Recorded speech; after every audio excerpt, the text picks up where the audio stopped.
Aujourd'hui, c'est ta journée. Nous sommes ici pour souligner ta persévérance sur le plan scolaire et personnel. Alors, je me présente, Stéphanie Labelle.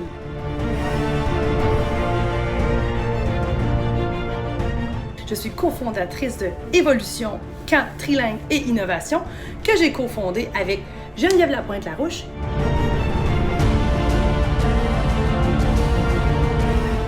Donc, c'est une école de langue. Nous avons des camps de jour trilingues. Nous enseignons le français, l'anglais et l'espagnol.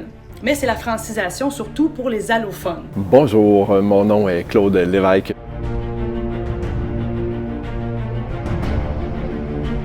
Je suis un entrepreneur des Laurentides, établi à Saint-Jérôme, dans ma belle boutique Et Voilà 5. Salut, je m'appelle Simon Como et je suis le fondateur des vêtements Boileau puis du salon de barbier Jeune Brigade.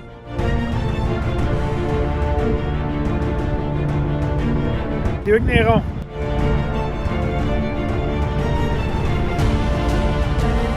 Le Saint-Saul Pop Gourmand, le petit magasin Saint-Saul, le petit magasin de Prévost et le Chambluge microbrasserie et charcuterie.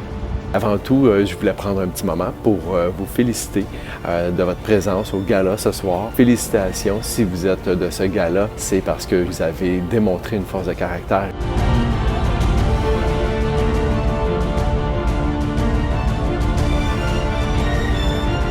Pour ma part, si je peux lier ça avec le français à l'école, j'étais quand même bon en mathématiques. En anglais, j'ai jamais eu de problème non plus, mais le français, je faisais toujours beaucoup de fautes. Quand il arrivait le temps de faire un examen, je comprenais le principe, je comprenais les idées, mais j'arrivais avec ma note finale qui était souvent sur le bord de l'échec ou en échec à cause de mes fautes d'orthographe. Ça a été de travailler avec soit des amis qui avaient plus de facilité ou aller poser des questions à des profs. Puis je dirais à longue, à force de travailler sur ces points faibles, on finit par s'améliorer, puis on finit par transformer ce point faible-là en force éventuellement.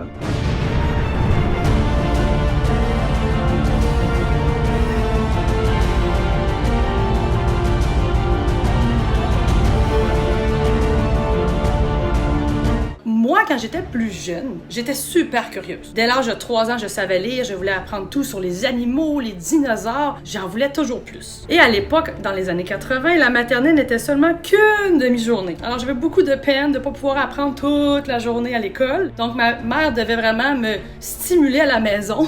Et au primaire, quand j'ai commencé la première année, ça a un peu changé. Ici, j'ai une cicatrice. C'est un chien qui m'a mordu quand j'avais 5 ans et demi, juste avant d'entrer en première année. Et là, j'ai subi beaucoup d'intimidation, donc je n'avais plus le goût d'aller à l'école. Oui, il y avait des surveillantes, il y avait les professeurs, mais c'était jamais assez. Je me faisais donner des coups, je me faisais traiter de tous les noms. J'étais découragée, mais j'ai quand même réussi à même aller au secondaire. J'ai essayé de me trouver des amis qui étaient pas méchants avec moi, pas facile, et j'ai quand même décidé d'aller au cégep en langue moderne. Moi, j'étais un jeune homme très curieux, très observateur. J'étais aussi très sportif. Donc, la persévérance, pour moi, a pris plusieurs facettes dans mon enfance. Jusqu'à encore aujourd'hui, à tous les jours, cette persévérance-là est un stimulant incroyable pour l'atteinte de nos objectifs.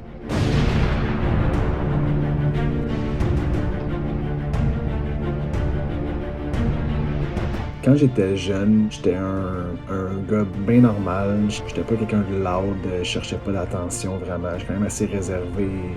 J'ai fait mon secondaire à Saint-Jérôme, à Cap-Jeunesse, puis à la Polyvalente. J'ai été au cégep de Saint-Jérôme en multimédia. J'ai pas terminé mon cégep, mais c'est là que j'ai quand même découvert ma passion pour le design graphique en fait. Quand tu termines le secondaire, ils te demandent de choisir qu'est-ce que tu veux faire plus tard. Puis moi, j'avais vraiment aucune idée. Puis je sais que ce que j'aimais être à l'ordi. Donc, je me suis inscrit en multimédia à Saint-Jérôme. J'ai été accepté. Après 3 ou 4 ans, j'ai lâché le cégep parce que ça c'était compliqué pas mal. J'ai parti ma compagnie de vêtements. Puis c'est pas mal là que tout a commencé dans mon côté entrepreneur. On parle souvent de persévérance scolaire. On parle moins souvent de persévérance sociale. Moi, j'aimerais m'adresser à tous les petits cocos qui sont de grands anxieux et de grands timides. Je m'identifie énormément à vous parce que, croyez-le ou non, Geneviève, qui est aujourd'hui extrêmement à l'aise en affaires, à l'aise devant une classe, a commencé sa maternelle avec sa maman à l'école, à ses côtés, pendant les 30 premiers jours de classe. Et je le dis en rougissant aussi. Je rougissais très, très, très facilement quand j'étais jeune, à chaque exposé oral qui venait me chercher. Aujourd'hui, je suis capable de donner des cours, je suis capable de donner des conférences aussi. Et oui, c'est possible de changer.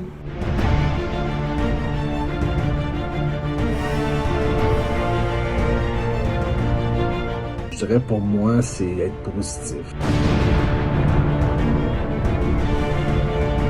Peu importe ce que je fais, c'est très rare que j'ai une énergie négative. C'est peut-être ça qui aide aussi dans les moments plus difficiles. Par exemple, en pleine pandémie, c'est difficile pour une business, c'est difficile pour une santé mentale, mais de toujours faire des choses que t'aimes, de garder toujours le côté positif. Je pense que ça peut aider dans beaucoup d'affaires, ça c'est sûr et certain.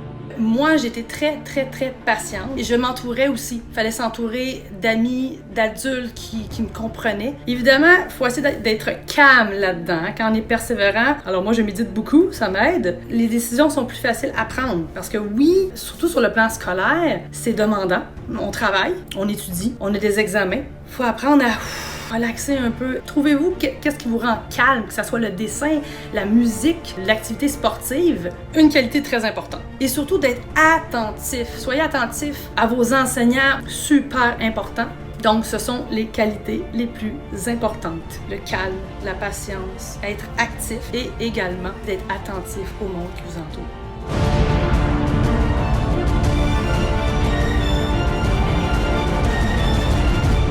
Cette persévérance envers vous-même, de toujours rester en ligne avec vos valeurs, avec qui vous êtes, puis de persévérer dans ce chemin-là.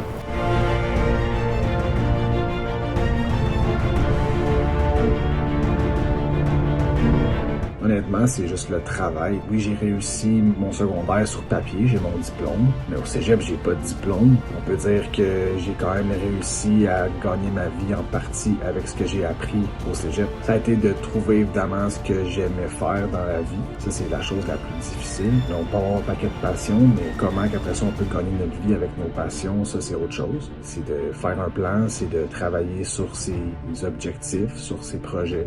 Je considère ça une réussite, même si j'ai pas un diplôme au cégep. C'est pas en restant à la maison, en tournant les pouces, qu'il y a quelque chose qui se passe. Moi, j'ai réussi à aller même faire jusqu'à une maîtrise en psychopédagogie. J'étais en activité, j'étais active. La persévérance, c'est une des qualités premières chez un entrepreneur. Des fois, on peut être découragé, on peut être dépassé par les événements, avoir peur de ne pas y arriver. Mais je peux vous dire une chose, si vous vous levez tôt le matin, après vous êtes couché tôt pour vous reposer, que vous travaillez fort, que vous y mettez les efforts qu'il faut, vous allez tout réussir dans la vie. Puis des fois, quand je me sens complètement, moi, dépassé par les événements, une bonne nuit de sommeil réparatrice.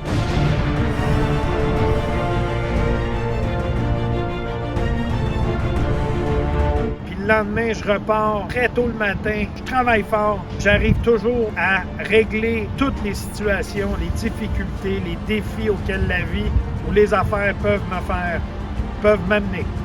Ce qui est super important de savoir dans la vie, c'est qu'on est souvent sa pire propre limite. Donc, on est souvent la personne qui va se mettre soi-même des barrières sans aucune raison. Donc, défoncez-les, les barrières.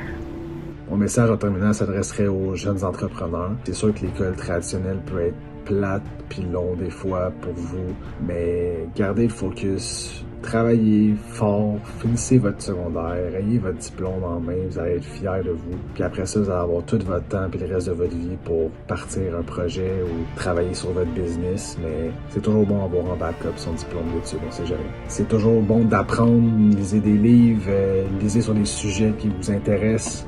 Des fois, chaque petite discussion, chaque petite question que vous allez poser va vous faire débloquer un paquet d'idées ou va vous amener ailleurs ou à rencontrer certaines personnes qui vont peut-être pouvoir faire des choses qui vont changer votre vie aussi. Donc, soyez positifs, ne lâchez pas. Les amis, lâchez pas, travaillez fort, persévérez. Vous allez aller loin en tabarouette dans la vie.